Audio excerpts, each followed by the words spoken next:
कहानी शुरू होती है और हम देखते हैं एक लड़की को जो बर्फ वाले इलाके में मौजूद है और उस इलाके का नाम होता है नॉर्वे। वो लड़की वहाँ से भाग रही होती है, ऐसे लगता है अपनी जान बचा के भाग। वो अपनी जान बचाकर ही भाग रही होती है क्योंकि उसके पीछे ज़ॉम्बीज लगे। इतनी कोशिश के बाद भी वो अपनी जान नहीं बचा सकती क्योंकि वो ज़ॉम्बीज उसको पकड़ लेते हैं और मार देते हैं। उसके बाद हम देखते हैं कि एक गाड़ी में 7 लोग होते जो आपस में फ्रेंड्स होते। वो कहाँ जा रहे होते? वो दरअसल अपने एक फेस्टिवल यानी ईस्टर वेकेशंस को सेलिब्रेट करने जा रही है और जिस जगह वो जाते हैं उसका नाम होता है ऑक्सफोर्ड। उन्हें जिस जगह पर जाना था वो पहाड़ों के बिल्कुल पीछे था, जहाँ पर वे गार्ड की दोस्त होती है उसका कैबिन होता है और उन लोगों को वहाँ पर स्टे करना होता है। और जिस रास्ते से वो लोग जा रहे थे उसके ऑपोजिट रास्ते से वो लड़की भी अपने कैबिन में पहुँचने वाली। और जैसे ही वो लोग ऑक्सफोर्ड में दाखिल होते हैं वो अपनी कार को वहीं पर खड़ा कर देते हैं क्योंकि गाड़ी आगे जाने की जगह मौजूद नहीं हो, क्योंकि वो एक बर्फानी और पहाड़ी इलाका होता है। उसके बाद हम देखते हैं विगार्ड अपनी स्नो बाइक रैक पर बैठता है और बाकी सब उसको फॉलो करते हुए उसके पीछे जाते हैं और थोड़ी ही देर बाद वो उस कैबिन तक पहुंच जाते हैं जहां पर उन्हें पहुंचना होता है। वो लोग स्नो में काफी इंजॉय करते हैं। इसके बाद हम देखते हैं कि रात हो जाती है। लिव घर में जा रही होती लेकिन वो देखती है कि वहाँ पर कोई मौजूद है। वो काफी डर जाती है और भागते हुए उस कैबिन में आती है और अपने सब फ्रेंड्स को बताती है कि उसने वहाँ पर कुछ देखा है। वो लोग उसकी बात सुनकर फौरन उठ खड़े होते हैं और देखने जाते हैं कि वहाँ पर कौन है। और जैसे ही वो वहाँ पर पहुँचते हैं उन्हें कुछ दिखाई नहीं देता। इसके बाद फौरन ही वहाँ पर एक आदमी आ जाता है और वो उनसे कॉफी का एक कप मांगता है। कॉफी मांगने के बाद बड़ी अजीब हरकत करता है और वो क्या है, वो ये थी कि वो कॉफी की बजाय उनकी बियर्स उठाकर पी जाता है। वो बिल्कुल ऐसे ही ट्रीट कर रहा था कि जैसे वो उसका घर है और वो लोग उसे काफी अरसे से जानते हैं। इसके बाद वो आदमी उस जगह के डार्क पास्ट के बारे में बताना शुरू करता है। वो बताता है कि जब सेकेंड वर्ल्ड वार पेश आई थी तो कुछ नाजिस ने उस जगह पर कब्जा कर लिया था। उस वक्त उस जगह का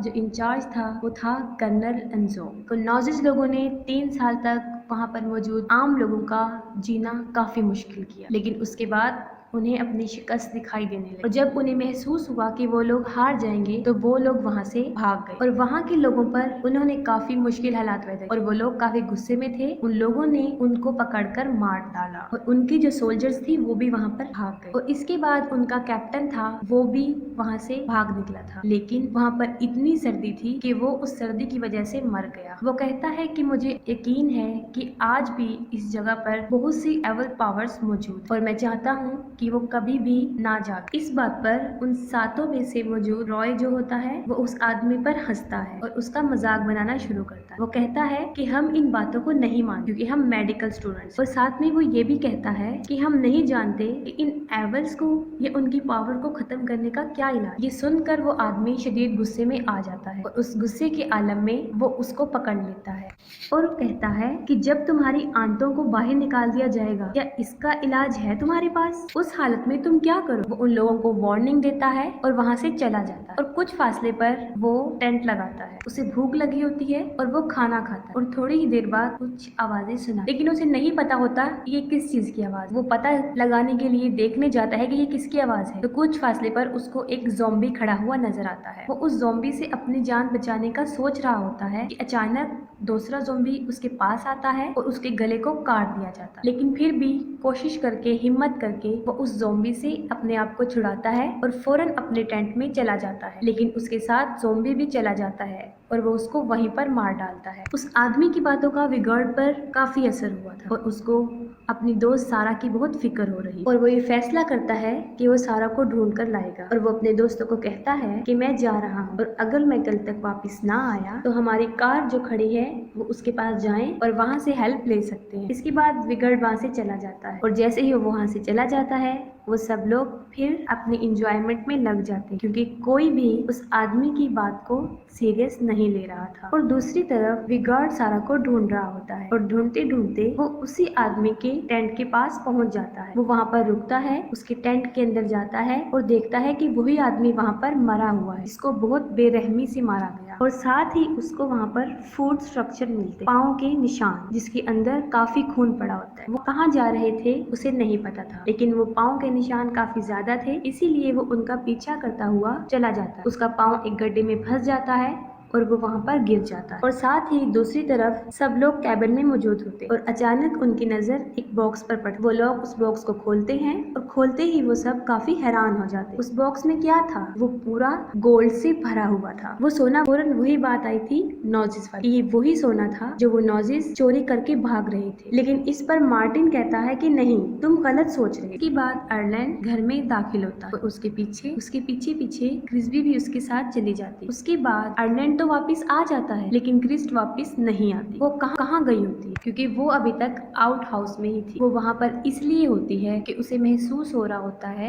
कि शायद आयरलैंड उसके साथ कोई मजाक कर रहा होता है, क्योंकि उसे ऐसा महसूस होता है कि उसे बाहर से कोई देख रहा है। अभी वो ये सोच ही रही होती है कि अचानक से एक ज़ॉम्बी उस पर अटैक कर देता है। वो काफी चीखती चिल्लाती है और अपनी केबिन की तरफ भागती है। और जो लोग केबिन में मौजूद होते हैं उन्होंने काफी लाउड वॉल्यूम में म्यूजिक लगाया होता है, जिसकी वजह से क्रिस्ट की आवाजें उन तक नहीं पहुंच। लेकिन हैना सुन लेती है। वो फौरन म्यूजिक बंद करती है और देखती है कि ये किस चीज की आवाज। वो बाहर की तरफ देखती है। तभी क्रिस्ट को ज़ॉम्बी पकड़ लेता है और वो ज़ॉम्बी क्रिस्ट को अपने साथ पकड़कर ले जाता है। हैना काफी देर तक बाहर देखती रहती, लेकिन उसको बाहर कुछ नजर नहीं आ रहा होता। वो सोचती है कि यहाँ पर जरूर कोई गड़बड़ है। वो कहती है कि मुझे कुछ ठीक नहीं लग रहा होता। वहाँ पर मौजूद उसके 3 दोस्त होते, वो उनको लेकर बाहर आती है ताकि वो क्रिस्ट को ढूंढ सके। वो चारों लोग मिलकर क्रिस्ट को ढूंढते हैं, लेकिन क्रिस्ट उनको नहीं मिलती। उन्हें क्रिस्ट तो नहीं मिलती, लेकिन वहाँ पर एक बैग मौजूद होता है जो कि सारा का होता है, इसका वो कैबिन था। अब उन लोगों को उस जगह के बारे में डाउट होने लगा और वो लोग उस जगह को अच्छा नहीं समझ। और हैना मुसलसल बाहर देखती है। हैना बाहर देख रही होती है कि अचानक वो देखती है कि वहाँ पर क्रिस्ट। थोड़ी देर देखने के बाद वो देखती है कि वो सिर्फ क्रिस्ट का सर था। वो काफी डर जाती है और डर जाने की वजह से वो जोर से चिल्लाने लगती। लिव फौरन भाग कर आती है। वो देखती है कि हैना क्यों चिल्ला। ये देखते हुए वो भी बाहर को देखती है, लेकिन उसको बाहर कुछ भी दिखाई नहीं दे रहा होता। लिव बाहर देखती है तो साथ ही एक ज़ॉम्बी उसके बालों को मजबूती से पकड़ लेता है। वो काफी चीखती चिल्लाती है। सब लोग उसकी मदद के लिए आते हैं और बड़ी मुश्किल से वो ज़ॉम्बी से उसके बालों को छुड़ाते हैं और फौरन दरवाजे को बंद कर देते। वो ज़ॉम्बीज इतने ताकतवर थे और इतने ज्यादा थे तादाद में कि वो चारों तरफ से अंदर आने की कोशिश कर रहे हैं। देखते हुए हैना एक ज़ॉम्बी का हाथ काट देती है। इसी वक्त उनको पता चलता है ये नॉजिस ज़ॉम्बीज हैं। आयरलैंड काफी डर जाता है और वो सब लोगों को कहता है कि वो सब अपना ख्याल रखें कि कहीं कोई ज़ॉम्बी उनको नुकसान ना पहुंचा। वो उन लोगों को मूवी का कोई ट्रिक बता रहा होता है कि जिससे उनकी जान बच सकती है। ठीक उसी वक्त एक ज़ॉम्बी आता है और उसके सर को पकड़ लेता है और 2 टुकड़ों में तकसीम कर देता है। और दूसरी तरफ हमें दिखाया जाता है कि विगार्ड जो कि गिर गया था बेहोशी के आलम में, अब उसे होश आ गया था और वो देखता है कि वो तो एक केव में फंसा हुआ है। वो वहाँ से एक लकड़ी उठाता है, उसको आग जलाता है ताकि रोशनी हो सके और वो दोबारा अंदर जाकर देखता है कि वो क्या है। तब उसे पता चलता है कि वो एक खुफिया रास्ता है और वहाँ पर काफी चीजें मौजूद होती, जैसे कि वहाँ पर उसको हथियार मिलते जो कि जर्मन की और उसके साथ काफी हेलमेट्स भी होते हैं। वो हेलमेट्स को देख रहा होता है कि वो देखता है कि उन हेलमेट्स के साथ सारा का सर भी पड़ा हुआ है वहाँ पर, जिससे ये जाहिर होता है कि सारा मर चुका। ये सब देखने के बाद वो उस टनल से बाहर आता है और जैसे ही वो बाहर आता है एक ज़ॉम्बी उसको पकड़ लेता है, लेकिन वो फिर भी ज़ॉम्बी से मुकाबला करता है और अपनी जान बचाने की कोशिश करता है। लेकिन ठीक उसी वक्त एक और ज़ॉम्बी जो कि जमीन में से निकल रहा होता है और दूसरी तरफ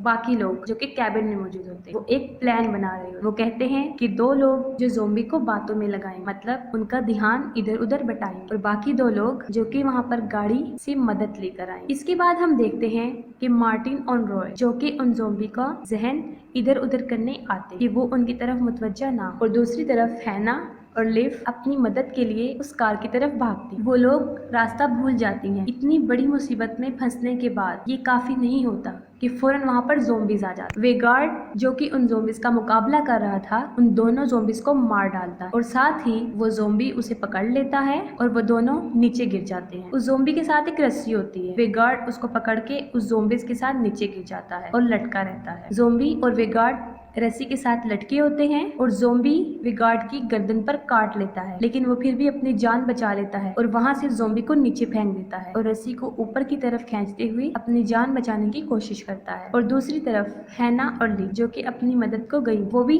ज़ॉम्बीज का मुकाबला कर रही होती हैं, लेकिन लिव उनका मुकाबला नहीं कर सकती और ज़ॉम्बीज उसे पकड़ लेते हैं और चीर फाड़ करके उसको मार डाल। लेकिन मरने के साथ साथ वो एक इलेक्ट्रिक स्ट्रिक लेती है और उन सारे ज़ॉम्बीज को मार देती है। ये देख कर उन ज़ॉम्बीज का कैप्टन कर्नल हर्ट्ज़ भी वहाँ पर आ जाता है। हैना उस जगह की टॉप पर खड़ी होती है। वो देखती है कि मदद कहाँ से ली जाए। जब उसे कुछ समझ नहीं आ रही होती तो वो बर्फ को ही तोड़ना शुरू कर देती है। बर्फ टूट जाती है और एक ज़ॉम्बी जो उसके पीछे पड़ा था वो उसके साथ नीचे गिर जाती है और अपनी जान बचा ले। उसकी जान तो बच जाती है लेकिन वो बेहोश हो जाती है और जब उसको होश आता है तो वो देखती है कि उसके ऊपर काफी बर्फ है, यानी वो बर्फ के नीचे दबी हुई है। वो अपने इर्द गिर्द देखती है तो वो देखती है कि एक ज़ॉम्बी भी है जो उसके साथ वहाँ पर दबा हुआ था, लेकिन वो जिंदा था। वो बगैर वक्त जाया किए उसको मार डालती है और वहाँ पर वे गार्ड जिसकी गर्दन काफी जख्मी थी वो खुद ही अपनी गर्दन को टांगों से जोड़ देता है। उसके बाद वो अपनी पिस्टल लेता है और अपनी स्नो बाइक पर लगाता है और उन ज़ॉम्बीज को मारने के लिए निकल जाता है। और मार्टिन और रॉय जो छुपे होते हैं वो उन ज़ॉम्बीज का जहन बटाने के लिए वहाँ पर छुपे होते हैं ताकि वो चुपके से उनको मार डाले। रॉय एक ब्लास्ट को बाहर फेंकने की कोशिश करता है लेकिन वो उनके कैबिन में ही फूट जाता है और कैबिन में आग लग जाती है। उस आग से बचने के लिए वो दोनों वहाँ से भाग जाते हैं और उसके बाद वो एक शेड में जाते हैं। वो शेड में क्या देखते हैं कि वहाँ पर बहुत सारे औजार पड़े हुए हैं। वो डिसाइड करते हैं कि वो ये हथियार उठा लेंगे और इनके जरिए ही इन ज़ॉम्बीज का मुकाबला करेंगे। वो जैसे ही बाहर निकलते हैं वहाँ पर ज़ॉम्बीज की एक फौज आ जाती है। वो उन हथियारों की मदद से उन ज़ॉम्बीज को एक एक करके मारते हैं। जैसे ही ज़ॉम्बीज मरते जाते हैं एक के बाद एक ज़ॉम्बीज आता जाता है और काफी सारे ज़ॉम्बीज उनके सामने आ जाते हैं। ठीक उसी वक्त पर वेगार्ड वहाँ पर पहुंच जाता है और वो अपनी मशीनी गन से चारों तरफ फायर करता है और सारे ज़ॉम्बीज को मार डालता है। इसके बाद और ज़ॉम्बीज आते हैं लेकिन वेगार्ड उनको मारता जाता है, लेकिन उसके बाद उसके साथ बहुत बुरा होता है। काफी सारे ज़ॉम्बीज अचानक उस पर हमला कर देते हैं और उसके हाथ पांव को तोड़ देते हैं। इस सारे आलम को उसके दोनों दोस्त भी देख रहे हैं और मार्टिन काफी गुस्से में आ जाता है और गुस्से में वो उन ज़ॉम्बीज को अंधाधुंध मारना शुरू कर देता है। जब वो ज़ॉम्बीज को मार रहा होता है तो ठीक है ना उसी वक्त पर वहाँ पर पहुंच जाती है और वो भी गार्ड के पीछे खड़ी होती है। वो समझता है कि वो भी एक ज़ॉम्बी है और वो फौरन उस पर भी अटैक कर देता है और उसकी गर्दन पर कुल्हाड़ा मार देता है। वो काफी जख्मी हो जाती है और वो मरना शुरू हो जाती है। मार्टिन जब ये देखता है तो वो काफी सैड हो जाता है, लेकिन ये वक्त उनके अफसोस करने का नहीं था बल्कि जान बचाने का था, क्योंकि उसके सामने काफी सारे ज़ॉम्बीज की एक फौज खड़ी हुई। मार्टिन उनको मार रहा होता है। उन ज़ॉम्बीज में से एक ज़ॉम्बी उसके हाथ पर अटैक करता है और उसे मारता है। जब वो ज़ॉम्बी उसके हाथ पर काट रहा होता है तो उसको फौरन उस आदमी की बात याद आती है और वो फौरन कुल्हाड़ी लेकर अपने हाथ को काट देता है। हाथ को काटने के बाद वो काफी खुश दिखाई देता है क्योंकि वो इस बात पर खुश होता है कि अब वो भी उनकी तरह ज़ॉम्बी नहीं बनेगा। वो वहाँ खड़ा होता है और फौरन एक ज़ॉम्बी जमीन से निकलता है और उसको दांतों से मार डालता है, लेकिन फिर भी वो अपनी जान बचाने की कोशिश करता है। वो चीखता चिल्लाता रहता है, वो गुस्से में होता है और वो पाँव से उस ज़ॉम्बी को मारना शुरू कर देता है। वो सारे ज़ॉम्बीज को मार देता है, सिर्फ जो रह जाता है वो होता है हर्ज़ोग। वो सोचते हैं कि हम फौरन हर्ज़ोग को मार दें और अपनी जान छुड़ा के वहाँ से भाग, लेकिन हर्ज़ोग मुंह खोलता है और मुंह से कुछ बोलना शुरू कर देता है जिससे सारी जमीन हिलने लगती है। वो मुंह से बोलता रहता है, जमीन हिलती जाती है और एक एक करके उस जमीन में से वो मुर्दा ज़ॉम्बीज उठ रहे थे और फिर से एक फौज बन गई। उन लोगों को लगता है कि अब वो काफी मुश्किल में है, इसलिए वो दोनों वहाँ से अपनी जान छुड़ाकर भागने की कोशिश करते हैं। हर्ज़ोग देखता है कि उसके पाँव के पास एक हथौड़ी पड़ी है। वो लोग भागते हैं और रॉय का पाँव किसी झाड़ी में फंस जाता है और फौरन हर्ज़ोग उसके पास पहुंच जाता है। साथ ही उसका दोस्त हर्ज़ोग के सर में हथौड़ा मारता है। जब वो हर्ज़ोग को मार रहा होता है तो वहाँ झाड़ियों में मौजूद एक टहनी उसके पेट में चली जाती है और उसकी सारी आंतड़ियां बाहर आ जाती है। वो फौरन रॉय के पास जाता है, उसकी पॉकेट में हाथ डालता है और वहाँ से एक घड़ी निकालता है और फौरन सोच में पड़ जाता है, यानी उसकी जहन में क्या चल रहा है। वहाँ से भागता है और उसी कैबिन की तरफ जाता है जहाँ पर वो रह रहे होते। वो देखता है कि कैबिन बुरी तरह जल रहा है। वो फौरन कैबिन में दाखिल होता है। किसी तरह वो उस खजाने को जिसमें गोल्ड था उस बॉक्स को उठाता है और इसके बाद वो उन ज़ॉम्बीज के कैप्टन को वो पकड़ा देता है, जिससे वो काफी पुरसुकून लगते हैं। इसके बाद मार्टिन अपनी जान छुड़ा के वहाँ से निकलता है और अपनी कार के पास आ जाता है और जैसे ही वो वहाँ पर पहुँचता है वो गाड़ी के अंदर बैठ जाता है और वो गाड़ी स्टार्ट कर रहा होता है कि फौरन उसकी जेब से वही वाला कॉइन जो हैना ने चोरी से डाला था नीचे गिर जाता है और फौरन उसके सामने हर्ज़ोग आ जाता है जो कि बुरी तरह चिल्ला रहा होता है और वो उसका शीशा तोड़ने की कोशिश करता है और इसके बाद मूवी